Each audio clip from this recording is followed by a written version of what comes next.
નમસ્કાર, જય શ્રી કૃષ્ણ મિત્રો. ફરીથી સ્વાગત છે તમારું આપણી ચેનલમાં. આપણે સૌ જાણીએ છીએ કે આજના જમાનામાં દરેક પરિવારમાં નાના મોટા ઝઘડા થતા જ રહે છે, અને એમાં પણ સૌથી વધારે સાસુ અને વહુ વચ્ચેના ઝઘડા હોય છે. એમાં બિચારા પતિની હાલત તો વધારે ખરાબ થઈ જાય, કેમ કે તેણે પોતાની પત્ની અને મા બંનેનું સંભાળવાનું હોય છે. જો પત્નીને સાથ આપે તો માને ખોટું લાગી જાય, અને જો માને સાથ આપે તો પત્નીને ખોટું લાગી જાય. બિચારો કરે તો પણ શું? આવી ધર્મ સંકટવાળી હાલત પતિની થઈ જાય છે. આજની કહાની પણ કંઈક આવા ટોપિક પર છે, અને આજની કહાની દરેક મા બાપ અને સંતાનો તથા વડીલો જરૂરથી સાંભળવી જોઈએ. તો મિત્રો, તમને વિનંતી છે કે આ વિડીયોના અંત સુધી જોડાયેલા રહેજો, અને વિડીયો પસંદ આવે તો લાઈક શેર કરજો. અને હજુ સુધી જો તમે અમારી ચેનલને સબસ્ક્રાઇબ ન કરી હોય તો અત્યારે જ સબસ્ક્રાઇબ કરી દેજો, તથા કોમેન્ટ બોક્સમાં હર હર મહાદેવ જરૂરથી લખી દેજો, જેથી ભગવાન ભોલેનાથની કૃપા આપણા સૌ પર નિરંતર બની રહે. તો ચાલો કહાનીને શરૂ કરીએ. હું આજે જ્યારે પ્રણવ ઘરે આવ્યો ત્યારે ઘરમાં હેરાન કરી દે એવી શાંતિ હતી. જ્યારે તે શંકા સાથે પોતાની રૂમ તરફ આગળ વધ્યો ત્યારે તેને ફોન પર વાતો કરતી તેની પત્ની હસી સંભળાઈ રહી હતી. આખી જિંદગી હવે તે મારી આસપાસ ભટકશે નહીં એવું પ્લાનિંગ મેં કરી દીધું છે. ખોળામાં માથું મૂકવું તો દૂર, પણ હવે પ્રણવ પોતાની માનો ચહેરો જોવા માટે તરસી જશે. હસતા હસતા વાતો કરતી અંજુની આ કડવી વાતો સાંભળીને માટે તો પ્રણવના શ્વાસ થંભી ગયા. થોડી વાર માટે તો તેને એ સમજમાં નહોતું આવી રહ્યું કે આ શું થઈ રહ્યું છે. જ્યારે તેની આંખો પરથી પડદા હટ્યા ત્યારે તેને હવે સમજાઈ ગયું હતું કે તેની પત્ની અંજુ તેની માને ઘરની બહાર કાઢવા માટેનું પ્લાનિંગ કરી રહી છે. પત્નીની આ સચ્ચાઈથી તે વ્યાકુળ થઈ ગયો, અને પ્રણવે ગુસ્સામાં આવીને તેની પત્નીના ગાલ ઉપર 2 જોરદાર થપ્પડ મારી દીધા. પ્રણવે નક્કી કરી લીધું કે હવે કોઈ પણ પરિસ્થિતિમાં તે પોતાની માને ક્યાંય પણ નહીં મોકલે. આંસુ ભરેલી આંખો સાથે પ્રણવની માં તેની રૂમમાં કપડાં પેક કરી રહી હતી. ત્યારે પ્રણવ તેમની રૂમમાં ગયો અને તેમના પગમાં પડી ગયો. પ્રણવ ખૂબ જ રડ્યો, તેમની સામે ખૂબ જ આજીજી કરી, હાથ જોડ્યા, પરંતુ તેની માં માની નહીં. તેનો સ્વભાવ માનવ સ્વભાવ થોડો અલગ હતો. દયનીય પરિસ્થિતિમાં જીવવું એ શરૂઆતથી જ તેની માના સ્વભાવના ન હતું. તે એક સ્વાભિમાની સ્ત્રી હતી, અને હવે તેમણે પોતાના આત્મસન્માનની રક્ષા કરવા માટે એક અટલ નિર્ણય કરી લીધો, અને તે વૃદ્ધાશ્રમમાં રહેવા માટે ચાલ્યા ગયા. માના ગયા બાદ પ્રણવ પૂરી રીતે તૂટી ચૂક્યો હતો. પોતાની માને યાદ કરતો તે માના રૂમમાં મોડે સુધી બેસી રહેતો અને રડતો રહેતો. ત્યારે તેને ઓશિકા નીચેથી એક પત્ર મળ્યો. તેણે ઉત્સુકતાથી તે પત્ર ખોલ્યો અને તેમાં લખ્યું હતું, આખરે કેમ એક માણસ પોતાની જાતને પરિવાર રૂપી માળામાં પૂરવે છે, કેવળ એટલા માટે ને કે દરેક સભ્ય એકબીજાને સુખ દુઃખમાં ભાગીદાર બની શકે. પરંતુ જ્યારે સમય અને વિચારોના પરિવર્તનને કારણે પરિવાર રૂપી માળા તૂટવા લાગે ત્યારે એકલા મોતીની જેમ સરકાવાના બદલે ત્યાંથી નીકળી જવું જ તે યોગ્ય છે. પોતાની ઇજ્જત તો સાચવી રાખવી હોય તો આટલું પગલું ભરવું જરૂરી હોય છે. મને ખબર છે પ્રણવ, આ સમયે તારી આંખોમાં આંસુ હશે, પરંતુ મારી પાસે ફક્ત આ જ રસ્તો હતો તારા ગૃહસ્થ જીવનને બચાવવા માટેનો. કહેવાય છે કે એક માના હૃદયના તાર પોતાના બાળકોના હૃદયથી જોડાયેલા હોય છે, અને જ્યારે આ તાર હલવા લાગે છે ત્યારે આપણને ખબર પડી જાય છે કે કોઈ આપણને યાદ કરી રહ્યું છે. અને જે ક્ષણે આપણને આ અનુભવ થશે ત્યારે આપણે જરૂર મળીશું. મારા દીકરા, તમે બધા પોતાનું ધ્યાન રાખજો. તારી માં તે પત્રને પાછળ ફેરવીને જોયું તો પાછળના ભાગ પર પ્રણવની માને વૃદ્ધાશ્રમનું સરનામું પણ લખેલું હતું. હરિઓમ વૃદ્ધાશ્રમ, બનારસ. જ્યારે પ્રણવ ફક્ત 10 વર્ષનો હતો ત્યારે તેના પિતાજીને લકવો થઈ ગયો હતો. ત્યારથી તે વ્હીલચેર પર જ હતા, પરંતુ તેની માએ હિંમત હારી નહીં. તેમણે મા અને પિતા બંનેની જવાબદારી એટલી કુશળતાથી સંભાળી કે પ્રણવ આ જોઈને દંગ રહી ગયો હતો. પોતાના બાળકોનું શિક્ષણ, તેમનું સ્વાસ્થ્ય, તેમની ખુશી અને તેના પતિની દરેક નાની મોટી વસ્તુઓનું ધ્યાન રાખ. તેની માની દુનિયામાં આટલામાં ચશ્મેટાઈને રહી ગઈ હતી. પોતાનું સુખ અને દુઃખ તો તેને નજરમાં જ નહોતું આવતું. જ્યારે પ્રણવને નોકરી લાગી ત્યારે માના ચહેરા પર એક સંતોષભર્યો ભાવ અને આંખોમાં ખુશીની ચમક દેખાઈ રહી હતી. જાણે આજ દિવસ માટે તે જીવી રહી હતી. અંજુ એક ખૂબ જ ગરીબ પરિવારની દીકરી હતી, જેનું પ્રણવ સાથે 5 વર્ષ પહેલા લગ્ન થયા હતા. લાખો રૂપિયાના દહેજના પ્રસ્તાવ લઈને ઘણા ધનવાન પરિવારોના પ્રણવ માટે માંગા આવ્યા હતા, પરંતુ દરેક વખતે માં એક જ વસ્તુ કહેતી હતી કે ગરીબ ઘરની દીકરી હશે તો તે સંબંધોને પ્રાધાન્ય આપશે, ઘરનું વાતાવરણ સુખમય બનશે અને સારી પત્ની અને બુદ્ધિશાળી વહુ સાબિત થશે. માતાએ તો અંજુને પ્રેમ અને પોતાનાપણું આપ્યું હતું. પોતાની વહુમાં તેમની આત્મા રહેલી હતી. જ્યારે અંજુ તૈયાર થતી હતી ત્યારે માં ખૂબ જ આનંદથી તેને નિહાળતી હતી. જ્યારે કોઈ અંજુની ભૂલો અને ખામીઓ જણાવતું ત્યારે માં કંઈ પણ સાંભળતી ન હતી અને ત્યારે તે કહેતી કે મારી રાધા એટલે કે પ્રણવની બહેનને ક્યાં કશું આવડતું હતું, પરંતુ ધીમે ધીમે જવાબદારીઓનો બોજ આવી ગયો તો તેણે બધું જ શીખી લીધું. લગ્નના 1 વર્ષ વીત્યા બાદ પ્રણવ એક પુત્રનો બાપ પણ બની ગયો હતો. માનો ચહેરો 2 ગણી ખુશીથી ચમકી ઉઠ્યો હતો. તે બાળકને પ્રેમથી ગોપાલ કહીને બોલાવતી હતી. 40 દિવસ સુધી માએ તેમની વહુને પલંગ પરથી ઉઠવા દીધી ન હતી. માએ પોતાની દીકરી રાધાને પણ બોલાવી લીધી હતી. નણંદ અને ભાભી બંને ગપ્પા મારતા હતા અને માં રસોઈઘર સંભાળતી હતી. પોતાના ભાભીની આવી સુખમય જિંદગી જોઈને રાધાને કહ્યું, માં હવે તો મહિનો થવા જવા આવ્યો છે. મારી સાસુએ તો 11 દિવસમાં જ મને મોકલી દીધી હતી. ત્યારે માં જલ્દીથી બોલી, તારા સાસરે આવું થતું હશે. અરે, હું થોડું ઘણું કામ કરી લઈશ તો મારું શરીર ઘસાઈ નહીં જાય. અને સંયુક્ત પરિવાર તો આનું જ નામ છે ને, કે જરૂરત પડતા પર એકબીજાના કામમાં આવીએ અને કામમાં ન આવીએ તો પરિવાર કહેવું. તો આને પરિવાર થોડું કહેવાય. માં તો માં પણ બાપુજીને પણ પોતાની વહુ ઉપર ગર્વ થતો હતો. બધાની સામે દિલ ખોલીને વખાણ કર્યા કરતા પોતાની વહુના. પરંતુ બાપુજીના મૃત્યુ બાદ ઘણું બધું બદલાઈ ગયું. તેમના મૃત્યુથી લઈને 13મા સુધી માં ભાંગી પડી હતી અને થાકી ગઈ હતી. તેમનો પુત્ર તેમનું ખૂબ જ ધ્યાન રાખતો હતો, પરંતુ આ આવવાવાળા સગા સંબંધીઓ તેમને વહુથી સંભાળીને રહેવાની ચેતવણી જરૂર આપતા હતા કે પતિના ગયા બાદ પત્નીનું બધું જ છીનવાઈ જાય છે. પોતાના દીકરા અને વહુ પણ પોતાના નથી રહેતા. પર માં તો માં હતી. તેમની વાતો સાંભળીને માં કહેતી, જેટલા મોહ હોય તેટલી વાતો થાય, પરંતુ હું આવી નકારાત્મક વિચારધારાથી મારા પરિવારનું વાતાવરણ ખરાબ નહીં થવા દઉં. લોકોનું આવા જવાનું બંધ થયું ત્યારે માં તેમની જૂની દિનચર્યા પર આવી ગઈ. પોતાના પૌત્ર ગોપાલ સાથે તે હસી મજાક કરતી, તેને રમાડતી અને ઘરનું કામકાજ પણ કરતી.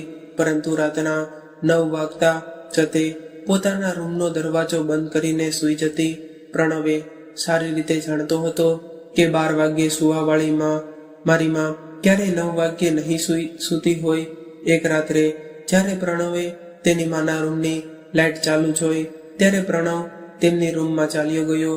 બાપુજીની લખેલી ડાયરી વાંચતા માં રડી રહી હતી. પ્રણવને જોઈને તે વ્યવસ્થિત રીતે પલંગમાં બેસી ગઈ અને સાડીના પાલવથી પોતાના આંસુ લૂછી લીધા. અરે પ્રણવ, તું હજુ સુધી ઊંઘ્યો નથી? અરે માં, તું હજુ સુધી જાગું છું તો મને ઊંઘ કેવી રીતે આવે? આવી રીતે તો તું બીમાર થઈ જઈશ, પ્રણવે ચિંતાવાળા અવાજમાં કહ્યું અને પોતાની માના ખોળામાં માથું મૂકી દીધું. સારું છે ને, તારા બાપુજી પાસે હું જતી રહીશ. ખબર છે પ્રણવ, તારા પિતાજી વ્હીલચેર પર બેઠા રહેતા હતા અને તેઓ એટલા લાચાર હતા કે ચાલી પણ નહોતા શકતા, પરંતુ તેમનો સાથ જ તે મારા માટે ખૂબ જ મોટો સહારો હતો. મને એક ઠંડા છાંયડાનો અહેસાસ થતો હતો. હવે તેમના ગયા બાદ મારા જીવનનો કોઈ ઉદ્દેશ્ય નથી રહ્યો. તારા બાપુજીએ મને તો બધું જ આપી દીધું છે. આટલું બધું માન સન્માન અને ઇજ્જત ભરેલી જિંદગી. હવે તો કોઈ પણ ફરિયાદ નથી. તું પણ તારા ગૃહસ્થ જીવનમાં ખોવાઈ ગયો છે. પુત્રનું મોં જોઈ લીધું. હવે તો એક એક દિવસ તારા બાપુજી વિના ભાર જેવો લાગી રહ્યો છે. ભગવાન જેટલું જલ્દી ઉઠાવી લે તેટલું સારું છે મારા માટે. આવું ના કહીશ માં. તે ક્યારેક વિચાર્યું છે કે હું તારા વિના કેવી રીતે રહી શકીશ? આવું કહેતા પ્રણવની આંખોમાં આંસુ આવી ગયા. પરંતુ આ આંસુઓ નીચે પડે તે પહેલા જ તેની માએ પાલવથી તેના આંસુ લૂસી લીધા અને પોતાની માને એકલું ના લાગે એટલા માટે પ્રણવે પોતાના દીકરા ગોપાલને તેની મા પાસે ઊંઘવા માટે કહ્યું. હવે મા પણ પોતાના દિલને સારું લાગે તેના માટે ગોપાલને સ્કૂલ બસ સુધી મૂકી આવતી હતી અને તેને લેવા માટે પણ જતી હતી. પ્રણવ બધા જ કામ તેની માને પૂછીને કરતો હતો. એક બે દિવસના અંતરાલે રાધા પણ તેની માને મળવા માટે આવી જતી હતી. આવી રીતે તેની માં ખુશ રહેતી હતી.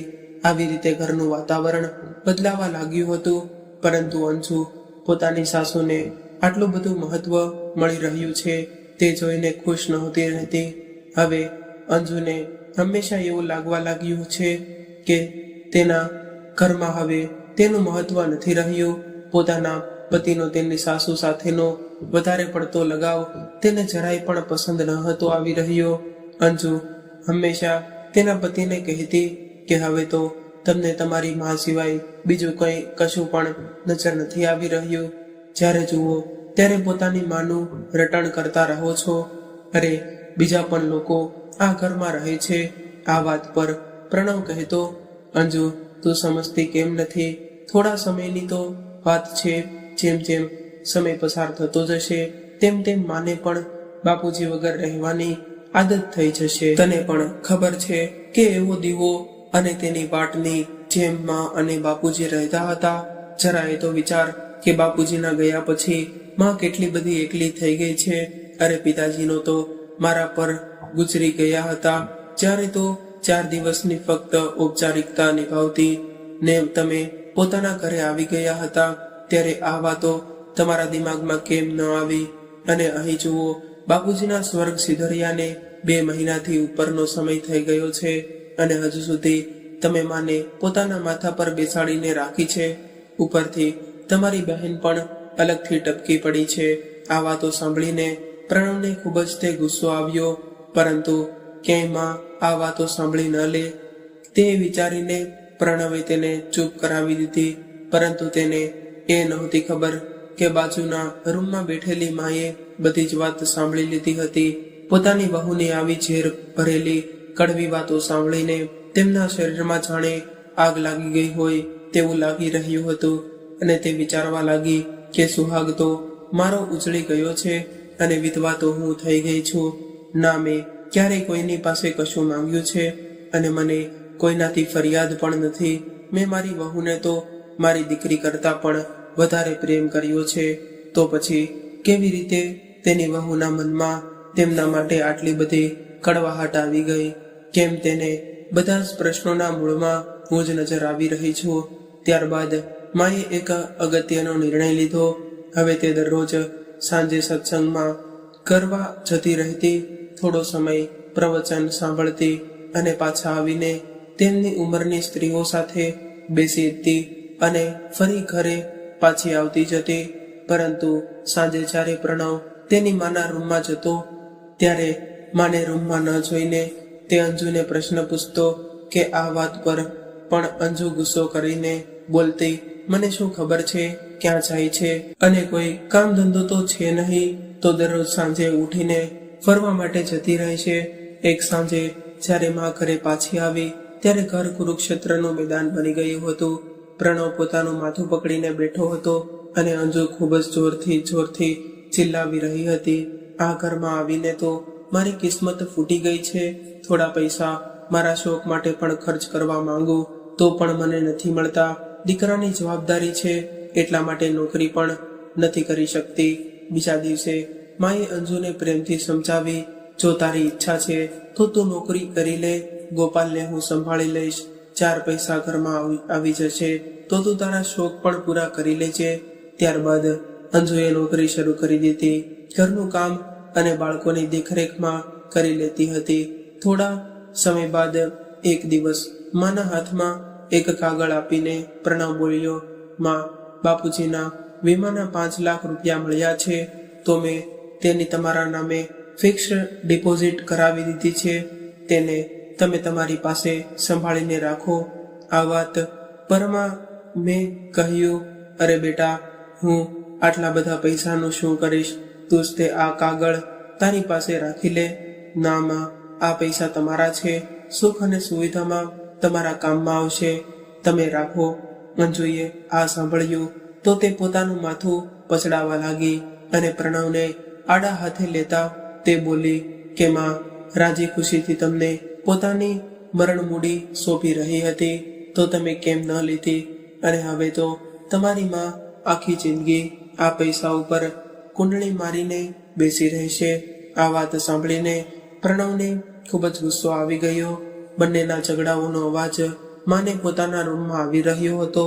માં આંસુ ભરેલી આંખો સાથે વિચાર કરી રહી હતી કે મારા ઘરમાં આ બધું શું થઈ રહ્યું છે.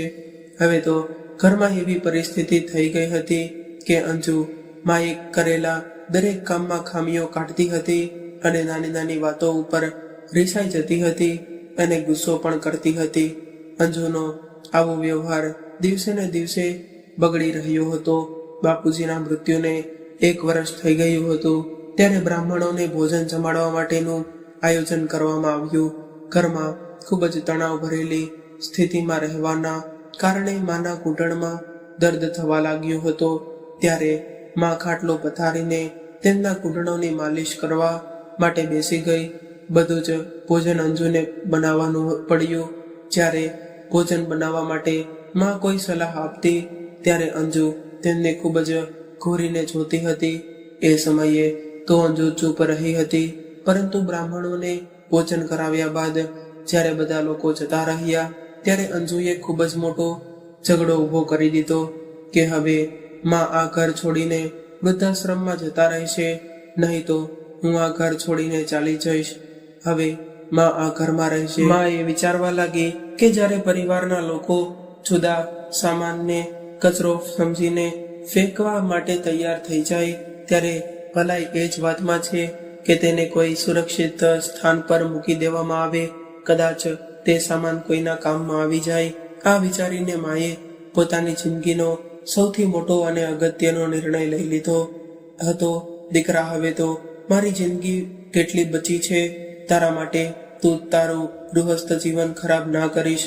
પ્રણવના ઘરે આવ્યા બાદ માએ ખૂબ જ ગંભીરતાની અવાજમાં આ વાત કરી અને જ્યારે અંજુએ પ્રણવને લાગણીશીલ થયેલા જોયા અને વિચારવા લાગી કે એક પુત્રની પ્રેમની જંજીર માએ અહીં રોકી ના લે ત્યારે અંજુ ખૂબ જ તીખા અવાજમાં બોલી, માં, જવાનું તો બધાને જ છે, તમે કોઈ આ દુનિયાથી અલગ વ્યક્તિ નથી અને આ ઘરની દિવાલમાં તો તિરાડ પણ થઈ ચૂકી છે અને તમે હવે એ વિચારો કે આ દિવાલમાં પડેલી તિરાડ કોઈ મોટી ખાઈમાં ના બદલાઈ જાય.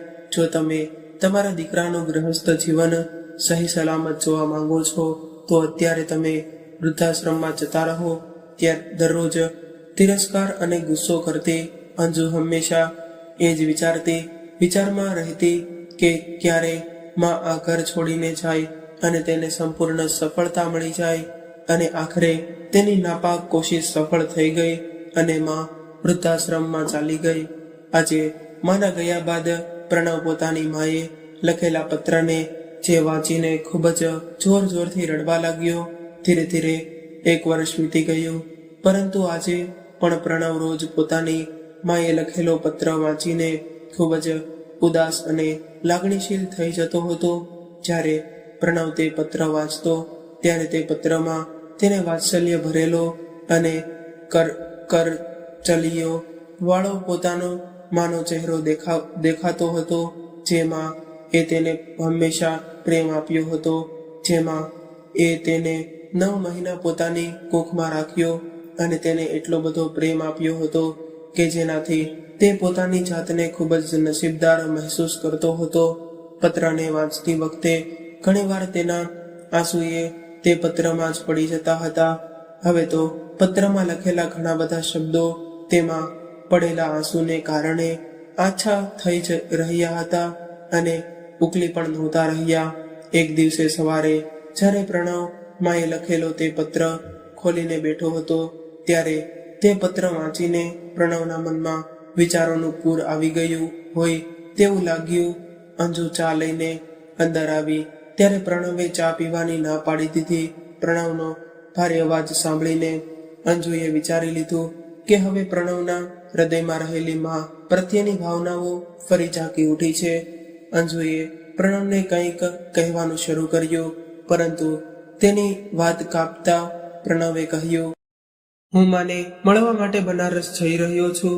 માના પ્રેમનું ખેંચાણ એટલું બધું હતું કે અંજુ બૂમો પાડતી રહી ગઈ.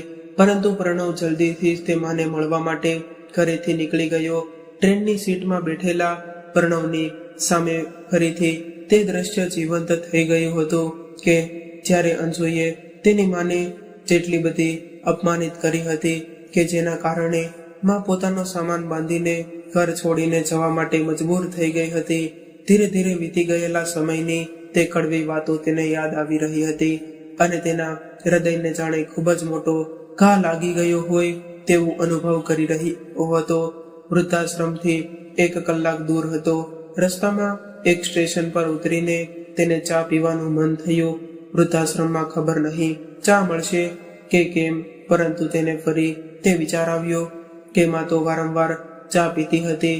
જ્યારે તે ભણતો હતો ત્યારે તેની માં આખી રાત તેની સાથે જાગતી રહેતી હતી અને દરેક કલાક પછી તેની માં તેના માટે કડક ચા બનાવીને લાવતી હતી અને તેની સાથે બેસીને પીતી હતી.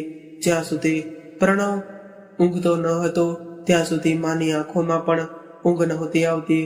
આ બધા વિચારોમાં ડૂબી ગયેલો પ્રણવ વૃદ્ધાશ્રમના વિશાળ કાય ગેટ સામે આવીને ઊભો રહી ગયો. વૃદ્ધાશ્રમને જોતા જ ન જાણે પ્રણવને એવું લાગી રહ્યું હતું કે અહીં મારી માં સંપૂર્ણ સુરક્ષિત છે.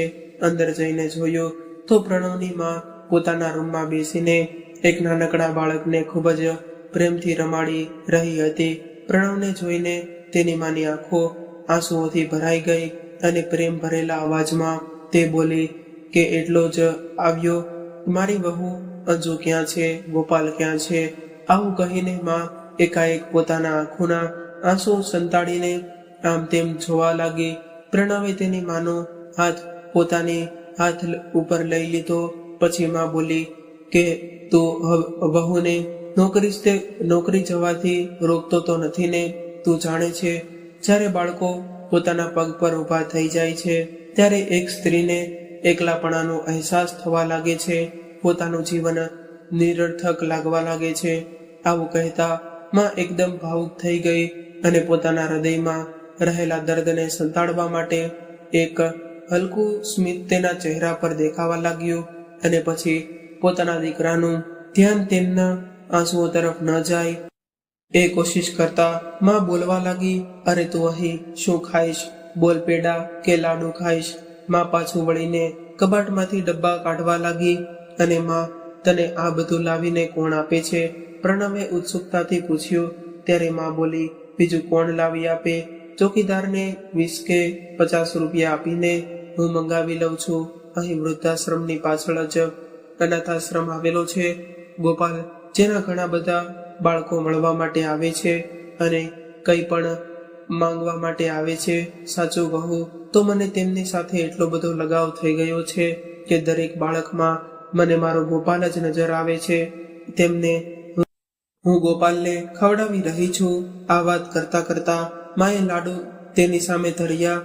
ત્યારે પોતાની માની આ બધી વાતો સાંભળીને પ્રણવની આંખોમાં આંસુ ટપકવા લાગ્યા અને તે વિચારવા લાગ્યો કે તેણે માને અહીં કેમ આવવા દીધી, કેમ તે સમયે પોતાની પત્નીને આ ખરાબ કૃત્ય કરવા લગામ ના લગાવી શક્યો. હજારો વખત પોતાની જાતને પૂછેલા આ પ્રશ્નો તેની અંતરાત્મા સંતોષકારક જવાબ આપી ન શકી. પોતાની માને વૃદ્ધાશ્રમમાં મોકલવા માટેની અંજુની તપસ્યા અને પોતાના દીકરાના ઘરમાં આનંદથી બધા રહી શકે તે માટે માનો ત્યાગ આ બંનેની આગળ પ્રણવ કાંઈ પણ ન કરી શક્યો. માં, તું મારા ખાવા પીવાની ચિંતા ન કરીશ. આજે તો આપણે માં દીકરો ફક્ત વાતો જ કરીશું. પ્રેમથી આ વાત સાંભળી પ્રણવે કહી અને પોતાની માના ખોળામાં પોતાનું માથું મૂકી દીધું અને તેના વારંવાર ના પાડવા છતાં પણ માં પ્રણવના માથામાં તેલ લગાવવા માટે બેસી ગઈ અને તે પૂછવા લાગી કે અંજુ શું કરે છે, મારો ગોપાલ શું કરે છે. આ પ્રશ્નો કહેતા કહેતા તેમના અવાજમાં લાગણીશીલતા નજર આવી રહી હતી. આ બધી વાતો સાંભળીને તેમનું મન એવું કહી રહ્યું હતું કે પોતાની માના ખોળામાં માથું છુપાવીને તે જોર જોરથી રડે. અંજુ તો પારકી હતી, પરંતુ તે પોતાની માનો દીકરો હતો. પોતાનું ગૃહસ્થ જીવન બચાવવા માટે તેણે આટલી મોટી કિંમત ચૂકવી રીતે દીધી. શું તેનું ગૃહસ્થ જીવન એટલું બધું કિંમતી હતું કે તેની વૃદ્ધ માનું વાત્સલ્ય પણ તેની આગળ નાનું પડી જાય? પોતાની માના ખોળામાં માથું મૂકીને તેને એટલી બધી શાંતિ મળી કે તેને સમય પસાર થઈ ગયો તે ખબર જ ન પડી.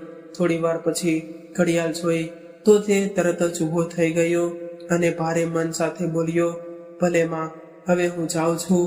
પ્રણવની આ વાત સાંભળીને તેની માને ઉદાસ થઈ ગયું અને તે પ્રણવની સામે કમજોર થવા નહોતી માંગતી. એટલા માટે ખૂબ જ પ્રેમભર્યા હાસ્ય સાથે તેને વિદાય આપી. આશ્રમની પાસે જ તે ગંગા નદીનો ઘાટ હતો. પોતાની જાતને નિસહાય જાણીને પ્રણવ અંદર ને અંદર તણાવ મહેસૂસ કરતો હતો. થોડી વાર માટે શાંતિ પામવા માટેના ઈરાદાથી તે ગંગાના કિનારે બેસી ગયો. મનમાં ને મનમાં એક વાત વિચારો કરી રહ્યો હતો, કાશ તે કંઈક કરી શકતો હોત. આટલું મોટું બ્રહ્માંડ, આકાશ, તારા, નક્ષત્ર, સૂર્ય, ચંદ્ર તે બધા જ પોતાના ધરી પર ફરીને પોતાની ફરજો નિભાવતા રહ્યા છે. કલામનું આયોજન છે, તો પછી આપણે માણસો જ તે આટલા બધા અસંતુલિત કેમ છીએ? આ બધા વિચારો કરતા કરતા પ્રણવના મનમાં એક અલગ જ પ્રકારની બેચેની આવવા લાગી હતી. કેટલીક વાર વિચાર્યું કે તે કેમ કશું બોલી શકતો નથી. પોતાની આત્મા ઉપર ભાર લઈને તે કેમ જીવતો છે? શું માના પ્રેમનો જ તે બદલો તે આપી રહ્યો છે? તે આ બધું વિચાર કરી રહ્યો હતો અને એકાએક છપાકનો અવાજ આવ્યો અને કોઈ સ્ત્રીનો અવાજ સંભળાયો, બચાવો, બચાવો, મારો દીકરો ડૂબી રહ્યો છે, કોઈ તો બચાવો. એક વ્યાકુળ માનો હૃદયને ચીરી નાખતો અવાજ સાંભળીને પ્રણવ પોતાના વિચારોથી બહાર આવી ગયો. ત્યાં સુધી પોતાના બાળકને બચાવવા માટે તેની માં પણ નદીમાં ડૂબકી લગાવી ચૂકી હતી. ના તે સ્ત્રી મળી રહી હતી કે ના બાળક. 3-4 લોકો પાણીમાં સંઘર્ષ કરતા દેખાઈ રહ્યા હતા. થોડી વારમાં બાળક તો મળી ગયું હતું, પરંતુ તેની માં ન મળી. લાગતું હતું કે બાળકને બચાવવાની ઉતાવળમાં માએ જળ સમાધિ લઈ લીધી. લોકો વાતો કરી રહ્યા હતા કે બાળકો, આ બિચારો બાળક અનાથ થઈ ગયો, માને તરતા નહોતું આવડતું તો તે શા માટે કૂદી બિચારી ડૂબી ગઈ. આ દ્રશ્ય જોઈને પ્રણવના મનમાં હૃદયને ચીરી નાખે તેવો વિચાર આવ્યો.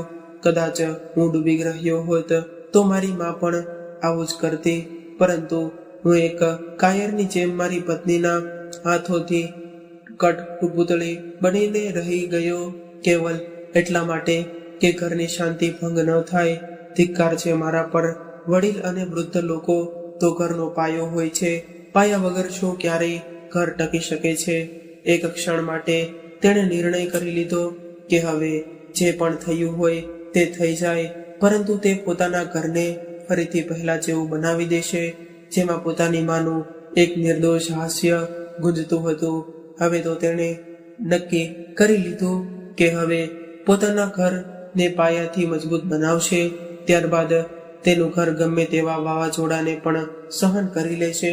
આવો વિચાર કરીને તે પોતાની માને પાછો પોતાના ઘરે લઈ જવા માટે વૃદ્ધાશ્રમ તરફ પાછળ ચાલી નીકળ્યો.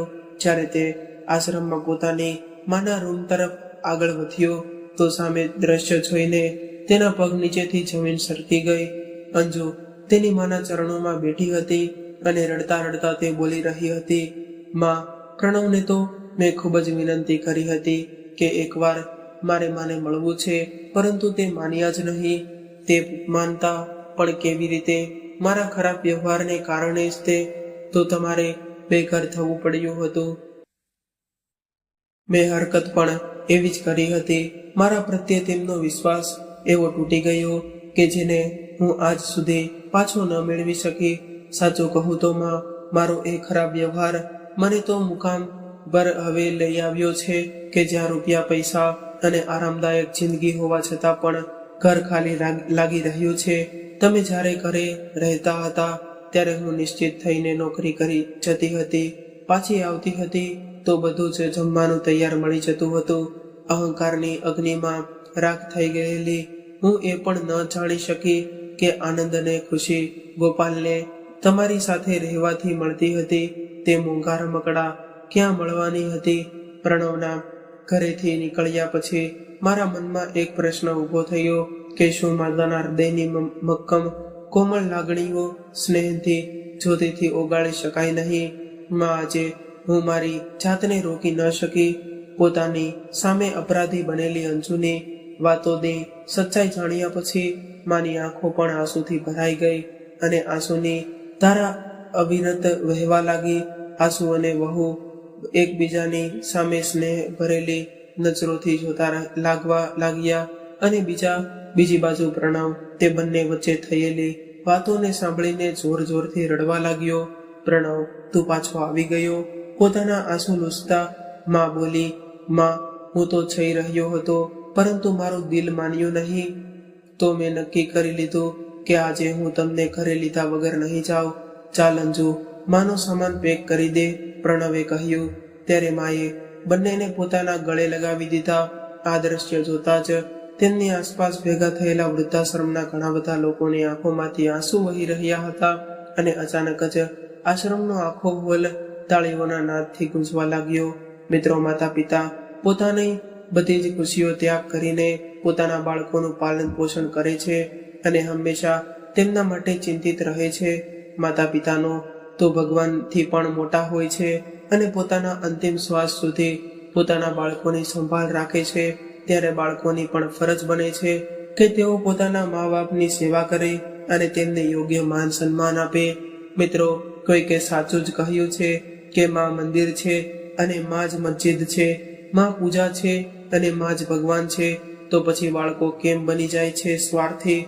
માણસ માને મોકલી દે છે વૃદ્ધાશ્રમ અને ઘરમાં પૂજે છે પથ્થરના ભગવાન. તો મિત્રો, આજની કહાની તમને કેવી લાગી તે કોમેન્ટ કરી